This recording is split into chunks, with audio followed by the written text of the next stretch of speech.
to.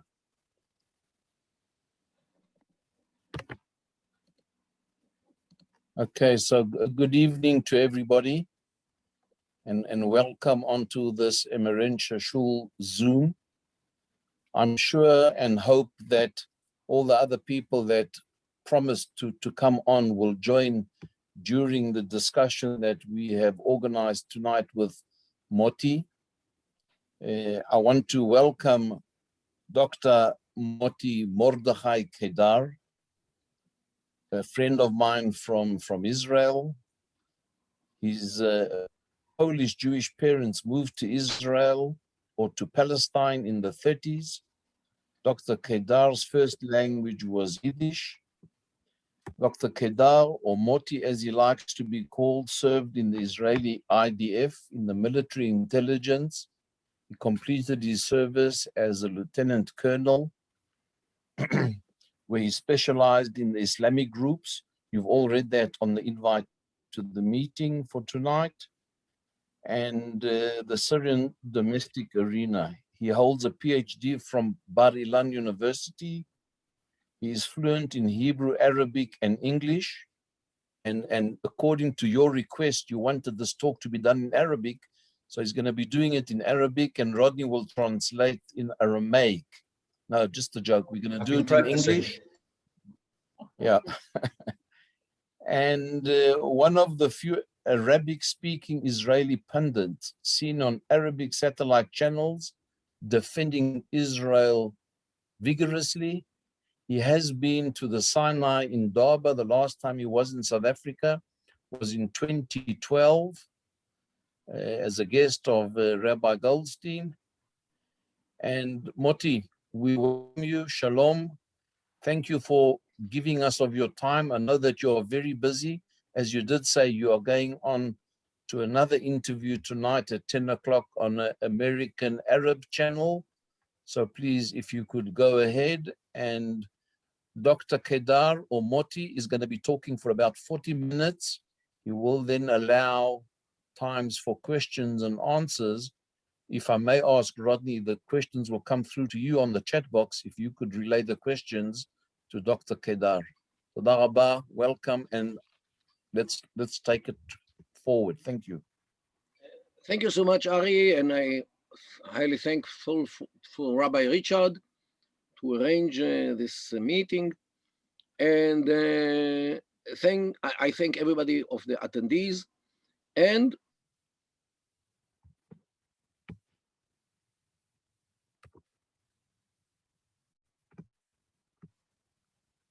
well, I think you just got mute, Dr. Kedar, Moti, sorry. You muted yourself, Moti. You must unmute. Thank you so much, Ari, for introducing me. Thank you so much, Rabbi Richard, for having me here. And I thank everyone of the attendees. Now, as we are speaking, today is Sunday, Gimel Tammuz of Tafshin Pei Aleph, 13th of June, 2021. Whatever I speak about will be updated to this minute. Things which might happen later, I'm not responsible for. This is just for the beginning. Right now, as we speak, the new Israeli government is being approved upon by the Knesset with a very, very small majority of 60 Knesset members versus 59. Means that this coalition, first of all, did not get the majority of the Knesset. Only 60 means half of the people, of the members of the Knesset, not even a majority. And this will serve the opposition, no doubt, down the road. So this government actually was able to be shaped only because for the first time in the history of Israel, an Arab party joined the coalition. This is unprecedented because so far, Arab parties, since they were established in the late 80s, they never went with the government, mainly because, politically, because they opposed the policies of the state, because the policies of the state actually is a Jewish state, so policies are Jewish policies, or meant to, cater for the majority, not for the minority. And they live, of course, on the personal level. They have all the rights, like every Jew. Yet, on the communal level, Israel is a Jewish yet democratic state. This time, the party which joined the coalition is a party named Ra'am, means Reshima Arvit Meuchedet, a united Arab list of Knesset members, which is actually the representative of the Muslim Brotherhood in the Knesset. People might ask, Muslim Brotherhood in the Israeli Jewish Knesset? How come? Well, here in Israel, we have Muslims. The Muslims are like 17% of the population of Israel. And they are willing to have their Islamic identity being honored by the state. They don't give up on the Islam. And they actually part of the worldwide group of parties and organizations, very, very large group, named the Muslim Brotherhood. And the Muslim Brotherhood is what people tend to say, the political Islam. Political Islam is all over the world. You have them in Egypt, you have them in Jordan, you have them in Syria. Well, Syria today is a mayhem, but they are still active there. They are in Libya, in Tunisia, in Europe, and United States. The organization MCARE, Committee on American Islamic Relations, is a Muslim Brotherhood organization. And I believe that in South Africa also they are active in their organizations. And the important note about the Muslim Brotherhood organizations all over the world is that these groups or these organizations actually justify their being by behaving according to the rules of the game in every arena. Let's say in Israel, they obey the law. They are in the Knesset according to the law. They don't carry out terrorist attacks. In the past, they did, and they went to jail. But they learned the lesson, and now they don't overtly, they don't encourage terrorism. They are in the Knesset in order to get budgets from the country, in order to promote their own issues, and in order to influence the country in their direction. So this is what they do, and therefore they are legally in the Knesset because they are not defined as terrorists. However, and this is a big however, their ideology says that Israel as a Jewish state has no right to exist. Means they don't recognize, by sitting in the Knesset, they don't recognize the state milechatchila, that to begin with, Israel has the right to exist. They sit in the Knesset only because the Knesset is the only political game which there is in this court. There is no other game. So if they want to be heard, if they want to have some influence, they have to join the game, not because they love the game, not because they recognize the legitimacy of the game, which is Jewish. After all, the name Knesset, is driven from Beit Knesset, of course. So they go to the Knesset, not the belief in Judaism or in Jewish rights to have a land and to have a state, but they sit there only because they want to have an influence and to have some budgets. There is another Islamic movement here in Israel, which is much more radical, and they don't vote to the Knesset, they don't sit in the Knesset, and they see the whole state as a deed of a Satan, and therefore they don't even approach the institutions of the state, because they say out loud that the state has no right to exist.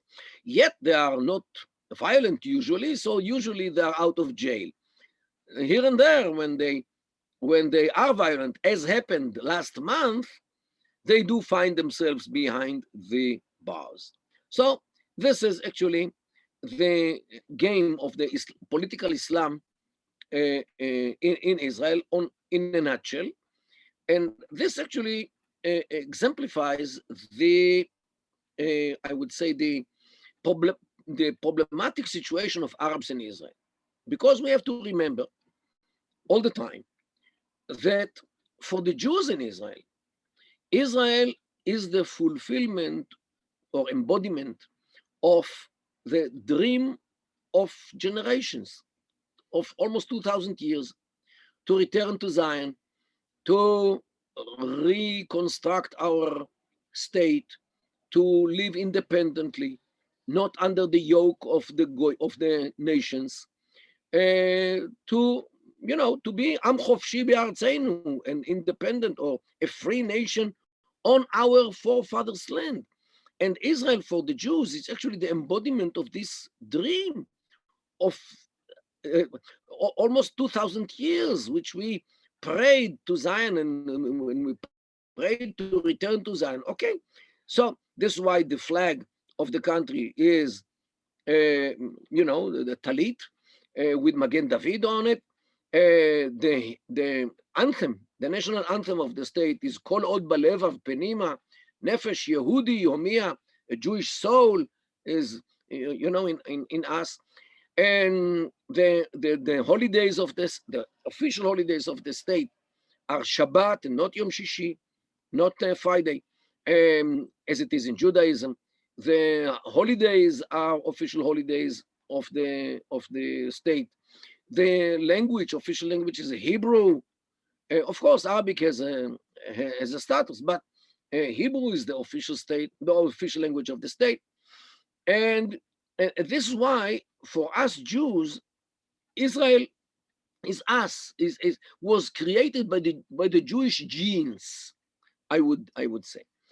And Israel also gives us services like security, health, vaccine when needed, education, roads, whatever. A state provides, services to its citizens. So these are the two parts of the state for us Jews. For the Arabs in Israel, all of them, the Islamic movement and not the Islamic movement, for them, the first part doesn't exist because the state is not the embodiment of their dreams. On the contrary, Israel was built against their will.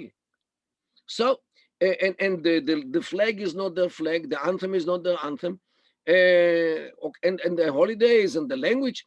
Okay, so from the emotional point of view, Arabs in Israel have no state. From the emotional point of view, they are citizens, yes, they are full-fledged citizens, just like Jews, but emotionally, they don't enjoy the feeling which Jews in Israel have that they have a state. In this case, they are like every minority in every country in the world, because, let's say the Welsh in Britain, the language is English. Okay, so the Welsh might have some kind of grievances about the language. Okay, so because they are a minority, maybe the Scots as well. Okay, so there are many countries with minorities, and the minorities, for them, the state is something which exists, gives them services, but emotionally, it's not, they don't identify with the state. So in this case, the Arabs in Israel are no different from many, many minorities all over the world. Okay, so, but the state should deal with them equally. Budgets, schools, for roads, for infrastructure, building, whatever. The state should be honest, should be decent when it comes to the other side, to the services which the country provides. And here, unfortunately, many of them also claim that the state discriminates them because of various issues like education, infrastructure, and so forth. However, when you look at the situation on the ground, you can very easily see that there is a discrimination towards the Arabs. For example, the main issue in Israel, as you might know, is housing, where you live.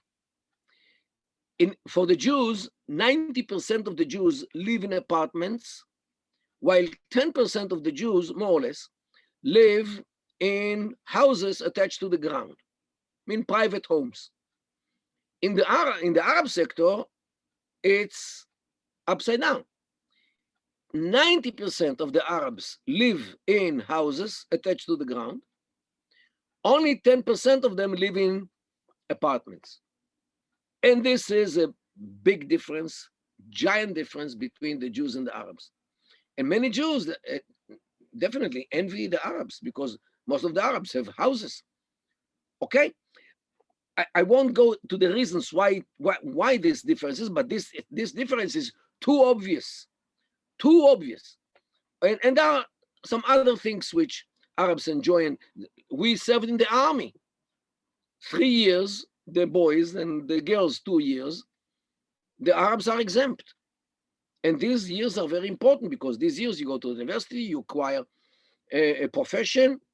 So a 21-year-old boy, a Jewish one, has to go to the university after 3 years, which he didn't see a book or didn't read anything serious. So now he has to go back to learning after 3 years, which he ran in on the mountains. It's very hard. While the Arabs go straight from the high school to the university, continue their studying, and at the age of 21, when the Jewish boy joins the university, they are already with a degree. Is this a no? And not to mention, some boys are being injured or even get killed in the army because of the service and the wars and so forth. So we defend the country, we shed our blood for the country, and we start our learning late, while they, means the Arabs, have nothing of the sort. They go to the university immediately after high school, and they don't have to sacrifice themselves on the altar of the country. So they can complain on all kinds of things, but the inequality is not always in favor of the Jewish sector. Okay, so this is the issue. We until last May, means until a month ago, we lived in a world we lived. People, lived with each other, maybe not with much love between the Jews and Arabs, but cooperated in many things, worked together, learned together. I have many Arab students in the university. Cases of marriage are very rare because every group sticks to its culture. But in the public sphere, in universities, in the workplace, in transportation, we don't have separate transportation as it was in the apartheid time of South Africa. And we don't have separate hospitals. We don't have any manifestation of apartheid, which was in South Africa.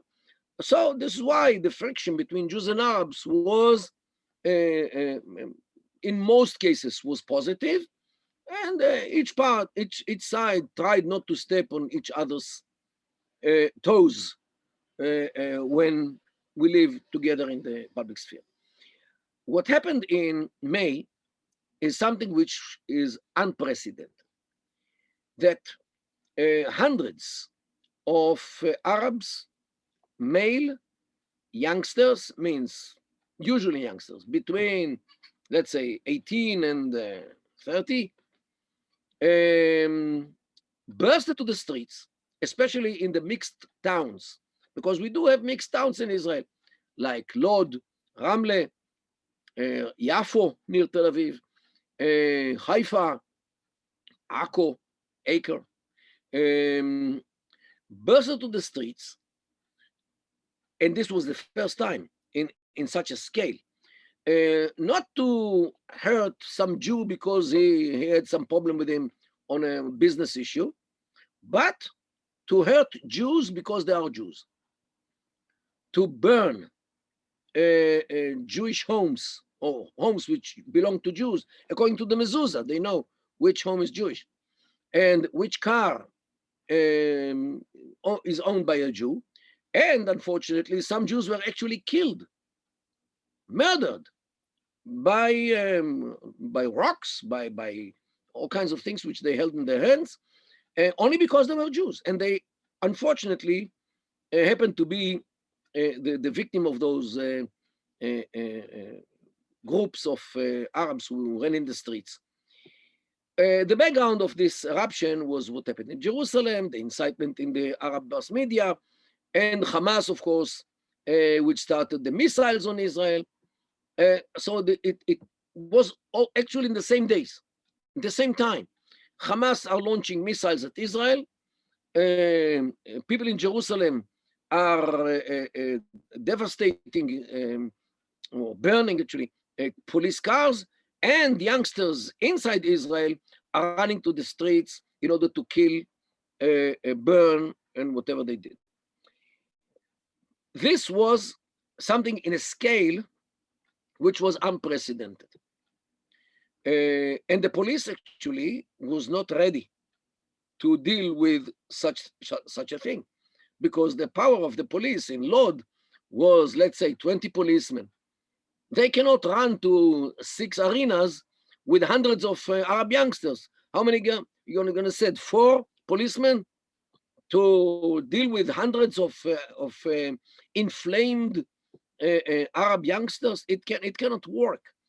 So the police, since the police did not expect such an eruption of riots, violent riots as they did, Jews were killed. Well, in one play in Lod, a Jew defended himself and he shot one of the Arabs, and that Arab got killed. Okay, so now who is to be blamed? The Jew or the Arabs? Okay. So the question is, what really happened?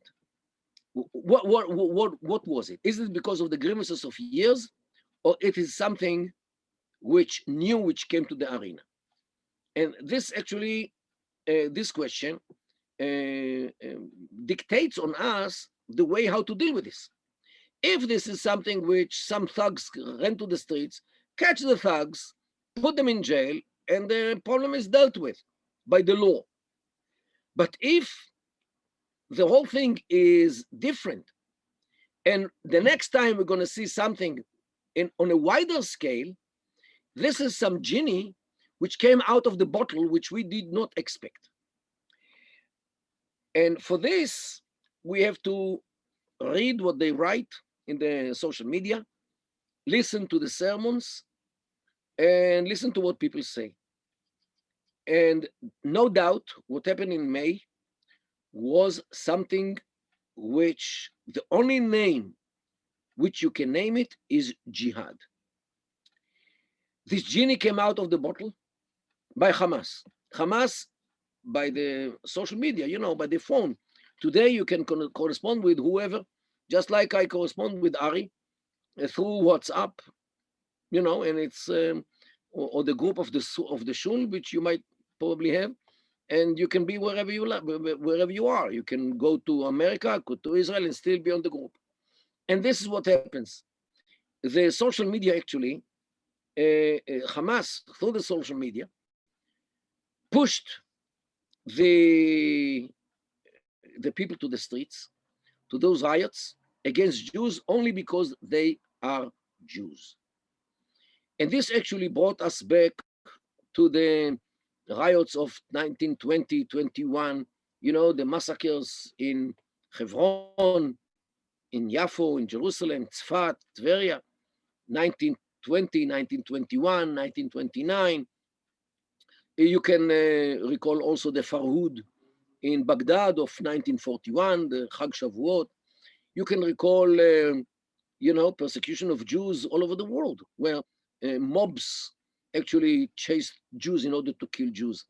This definitely reminded us of those events much more than burning a home here or burning a car there. This was something from a different level.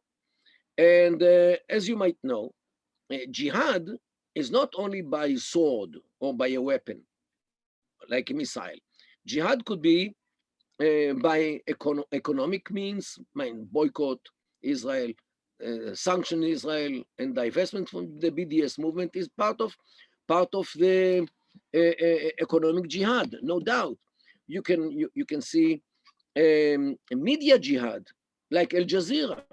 Al Jazeera is a media jihad because Al Jazeera incited the people to run to the streets and to protest. What means not protest? This is to burn and to kill. This is no protest anymore. Way beyond protest. There is an academic jihad, the activity on campuses, all kinds of incitement in campuses, which we see in many countries, and I believe in South Africa as well. This is an academic jihad. We have here, unfortunately, during the last week, every day, an arson jihad, where people deliberately set fire in groves, in forests here in Israel, usually in Harei Yerushalayim, in the mountains around to the west from Jerusalem. And yes, and people are in danger because of this. And dunams and thousands of dunams are being burnt every day. And this is another kind of jihad. The migration jihad, what they do to Europe, it's another kind of jihad. America, yes, this is to spread Islam all over the world. This is according to the Islamic books, Islamic ideology. This is another kind of jihad because the meaning of the word jihad is an effort to spread Islam all over the world and to establish Islam everywhere in the world, and actually to finally to control the whole world. This is the ultimate goal of jihad. So yes, so migration is also jihad, and settlement jihad, as they phrased it in the United States in some documents which were found. In Lebanon, the biggest construction company is named Jihad al-Bina, means the jihad of construction. This is also kind of jihad, because if you build a country, build houses, apartments, this is also, it is meant to strengthen Islam. So it is also part of the jihad. In Lebanon, they grow drugs, opium, or marijuana, and hashish. So it's also part of the jihad against the West, because in Islam, drugs are forbidden. But they grow these drugs in Lebanon in order to ship them to all kinds of places in the world, I believe South Africa as well, as a kind of jihad in order to weaken the infidel communities and infidel societies in Europe and wherever they can. There's another part of the jihad. There is the judicial jihad, means taking Israel to all kinds of courts in Hague or whatever. And yeah, and all these are parts of the jihad. So what you saw, what we saw here in the streets during May, definitely could be included in this part, because this is now is carried out not by a person, it's carried out by the community. And the jihad actually is a communal mitzvah, order, or obligation. So definitely you could understand that this is what is behind this issue. Israel will have to deal with this very firmly, because Israel cannot allow such a thing to happen again. It's actually to stop the incitement. It is beginning, not to wait until they burst to the streets. Israel will have to recalculate its route vis-a-vis the Arab sector. On one side, Israel should treat them in an equal way. No discrimination on the personal level and on budget level or whatever, education. I'm not preaching to change the country from being Jewish and democratic to be something else. I'm not, I think that 99% of the Jews do not like to give up on the only Jewish country in the world only because some people don't feel comfortable about this. Okay, they are a minority and the gates are open. Whoever wants to leave, let them leave. You know, we don't stop anyone at the gate. So the majority, of course, have some rights here in Israel. And yet the minority's rights on the personal level should be honored fully. So nobody there have any claims that they are being discriminated against. So this is how, on one side, Israel should have the carrot, and on the other hand, it should have a very, very heavy stick to anyone who thinks that this jihad against us can be successful. Because if we give up, the dream of generations will go nowhere. So this is what actually, I would say, characterizes the feeling of the Jews in Israel who care about the country. And now comes the big question. Will the new government, which was inaugurated half an hour ago, will this government being or leaning on an Arab party of the Muslim Brotherhood, will such a government be able to deal with this jihad appropriately? And this is a big question. On one side, if they try to crack on these organizations of the Muslims here in Israel, in order to penetrate them, in order to, to put them in jail or whatever needed, in order to cancel the plans, maybe the Islamic Party will withdraw from the coalition and the government will collapse in no time because they need the votes of the Islamic movement. Otherwise, the other side has 59 Knesset members. Okay? What will happen when clashes might erupt between Israel and Gaza? Something which happens once in a while. The Muslim Brotherhood are actually the ideological brothers of Hamas, because Hamas is the Palestinian Muslim Brotherhood organization. So they actually share more or less the same ideology, not the same modus operandi, because the Islamic movement here in Israel does not launch missiles and does not shoot at us. In Gaza, yes. Okay, because they, as I said, they adjust themselves to the arena and they play in the Knesset as if they are willing to accept the country, milechatchila, but not, they don't. They accept the country only b'diavad, means as a fait accompli. But they don't believe that Israel has the right to exist. So how will they support the government if the government bombs some targets or some jihadists in Gaza?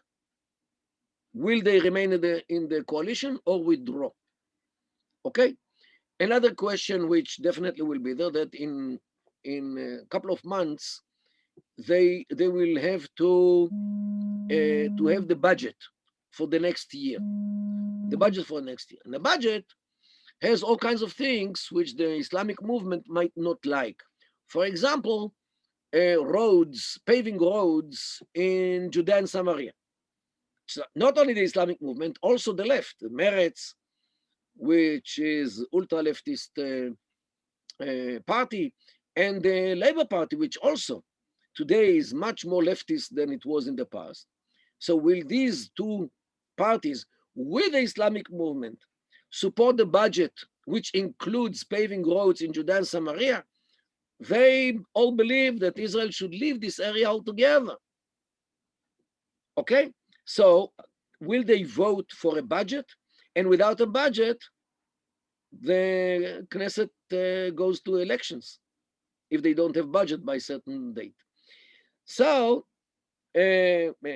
according to my assessment, the life expectancy of this government is rather short, because the differences between these parties will actually enable them to agree on many things.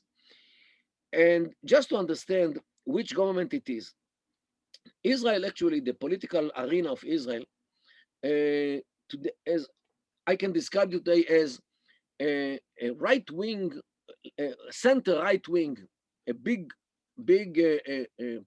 part of the Knesset, I would say, like 55 Knesset members are either right or religious or modern Orthodox or ultra religious, and or some of them are also Masoretic, means traditional Jews, who mainly came from Arabic-speaking countries like North Africa, Iraq, and so forth.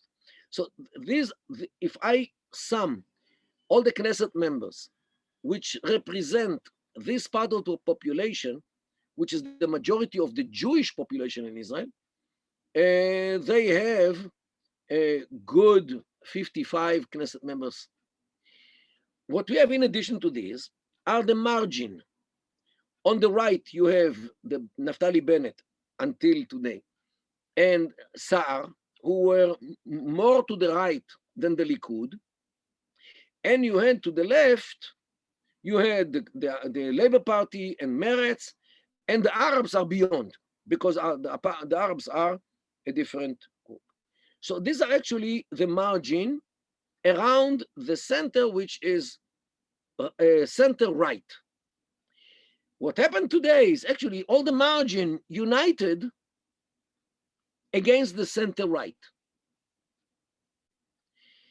And this cannot exist for too long. Why? Because they share almost nothing in their mindset, in their culture, in their ideology. They can cooperate with each other only if they give up on their ideology. And people in the right feel that Bennett actually gave up on all his ideology in order to become a prime minister. And he actually left the right. And I think that there are already polls that he disappointed a big majority of his constituency, of his voters. Means that Bennett, if he runs again to the Knesset, most probably he will not be elected.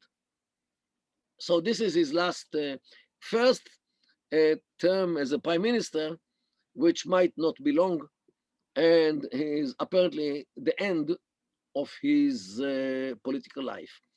According to all kinds of assessments, maybe yes, maybe no, I don't know, I cannot predict what will happen. Look, if he brings some achievements, or if he convinces some right-wingish parties to join the government, and he doesn't need anymore the ultra-left and the Arabs, so this will be a more or less center-right government, and this might bring people to vote for him again in the future. Not so sure. But definitely the political arena in Israel today looks totally different from what we were used to, at least during the last 12 years under the Prime Minister Netanyahu. And we are looking forward to see how Bennett in his coalition will deal with the very, very big problems which we face, mainly Iran, and the American administration, which now is in bed with the Iranians, and how powerful will be Bennett to stand in front of Biden and tell him, hey, guy, we don't agree that you go with Iran, and we don't agree to this, that, and that, or a Palestinian state, which most of the Israelis view as a very, very big security problem for Israel, because this Palestinian state might very easily become another Hamastan, either by voting as already happened in 2006, because Hamas won the majority of the parliament of the Palestinians in 2006. So this can happen again and again if there is a Palestinian state, or Hamas can take over by force, as they did in Gaza in 2007. So either by political means or by the weapons, Hamas will take over Judea and Samaria if there is a Palestinian state over this area. So how this government will prevent the creation of a Palestinian state when Meretz and the Labour Party do support the Palestinian state, and not to mention the Arabs who support it. So how will Bennett be able to prevent such a thing? Nobody really knows. And this is why either this government will bring, according to all kinds of assessment, will bring damages to the state. And if the people see that the damages are too big, maybe the Knesset will kick out this government, and Netanyahu will come back. Netanyahu had a speech today after he lost his chair as the prime minister, that, hey guys, I'm here, I'm not going anywhere, and I will return back. Already he came twice from the opposition to lead the country. So he said, I'll come the third time as well. I ain't going anywhere.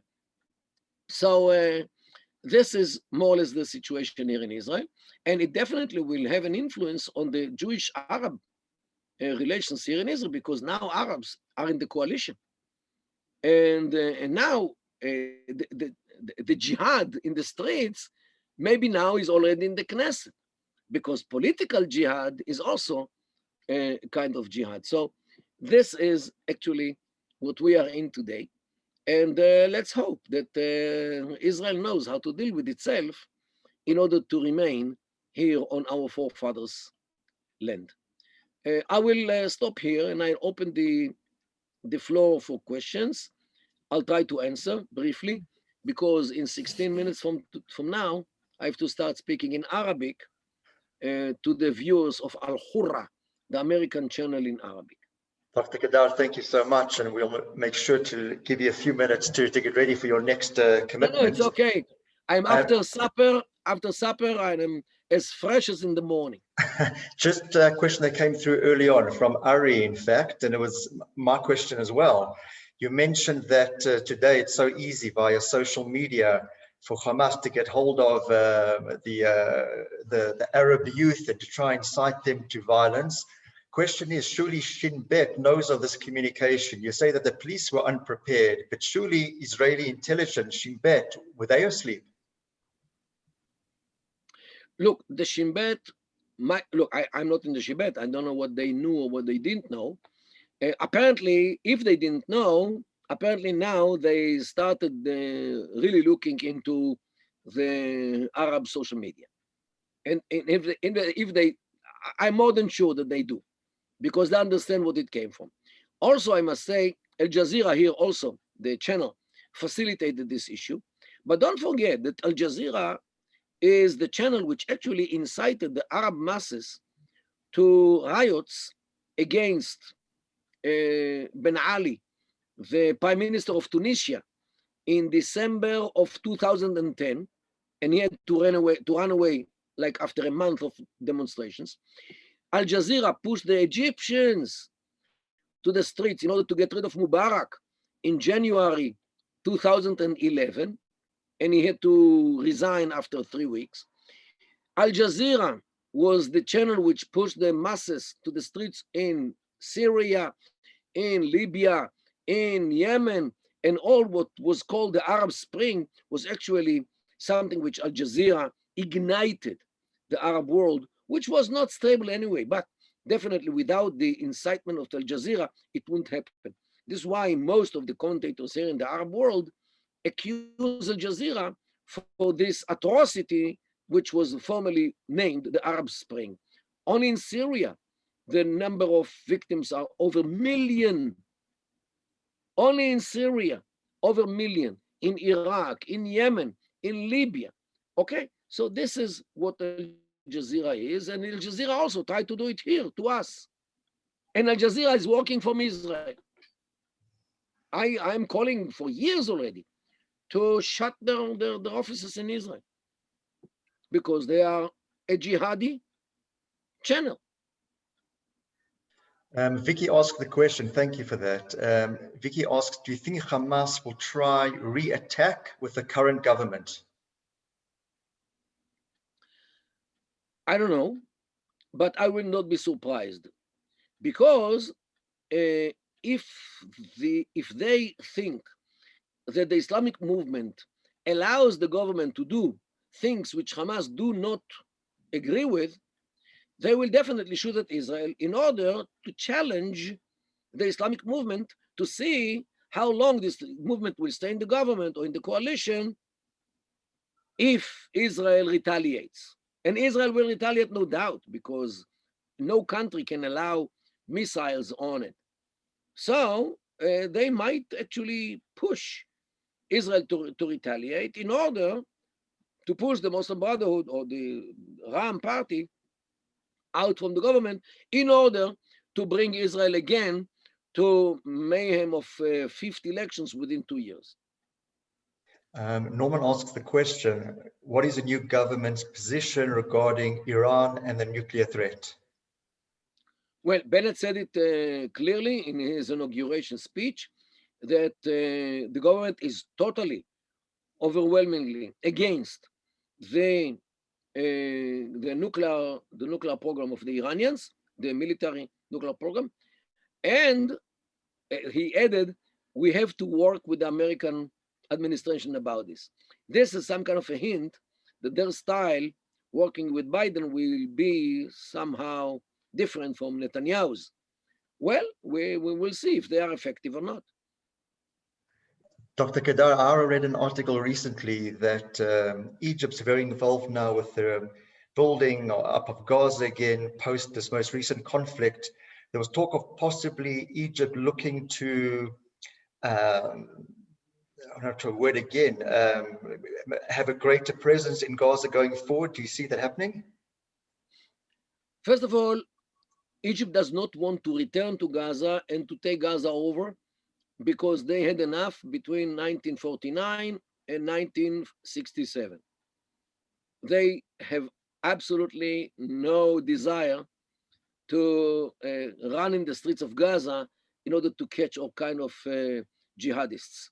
They have enough of their own in Egypt and in Sinai and so forth. They do want to be the mediator between Israel and Hamas because as a mediator, they can get the price from both.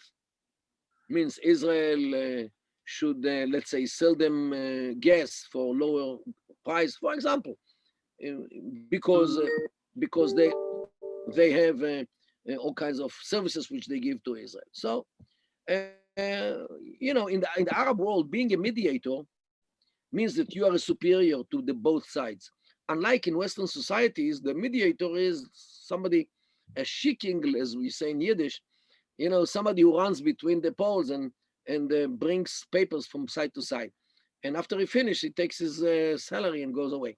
In the Arab world, mediation is actually going to some king or some powerful party in order to force his agenda on the other side. So this is a totally different kind of thinking.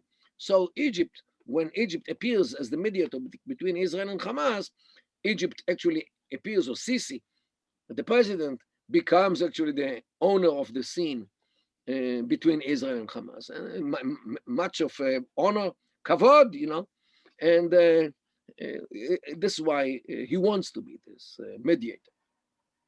Vicky asked the question, and I think it's one that's on all of our minds. And while I'm asking this question, maybe there's one more out there to ask of our wonderful guest, because I know he has to go soon. Vicky's question, which I think is on most of our minds, she says, at the moment, there's so much more intimidation and anti-Semitism, more than ever before, certainly in recent history. What's the doctor's take on recent events, that just the blatant anti-Semitism violence that's taking place in the world at the moment? Well, this is not news. because anti-Semitism is there because of various reasons. In Europe, in Western societies, we have three kinds of anti-Semitism. You have the Christian classic and anti-Semitism because of the allegation of the killing of Christ. There is the leftist anti-Jewish sentiment because Jews are rich and the capital is in the hand of the Jews and the bankers and Rothschild and all these things. And there is the right-wing anti-Jewish sentiment because Jews are different and Jews are Jews and are Semites and we are nationalists or Nazis, and so they hate the Jews. So these are the three kinds of classic or maybe modern also hatred to Jews in Western societies. Today you have, in addition,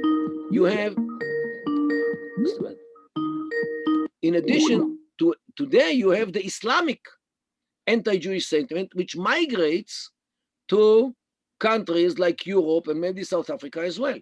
So today you have the four together, I think, motivations to hate Jews together acting against Jews. So this is in very simplistic way how to do this.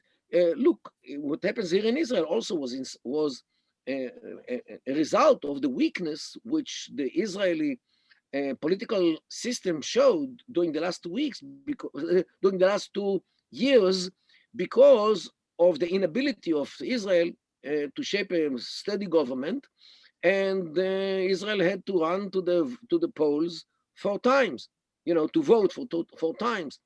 So definitely this kind of anti-Semitism here in Israel because of the weakness. And in the Middle East, if you show weakness, people get on you. So maybe this is something which drives people also. This is the Al-Khura.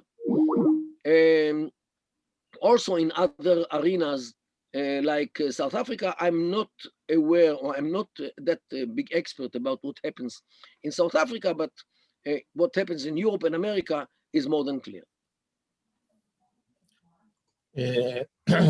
Moti, Dr. Kedar, I just want to take the opportunity and thank you for coming on board again and giving us this wonderful talk at such short notice. It's wonderful to listen to you, and please God, we will have you as a guest on a much more in-depth, better topic very soon. Thank you very much. Thank you so much, Ari. Thank you so much, Rabbi. And have a good evening. Thank you. Thank you so much.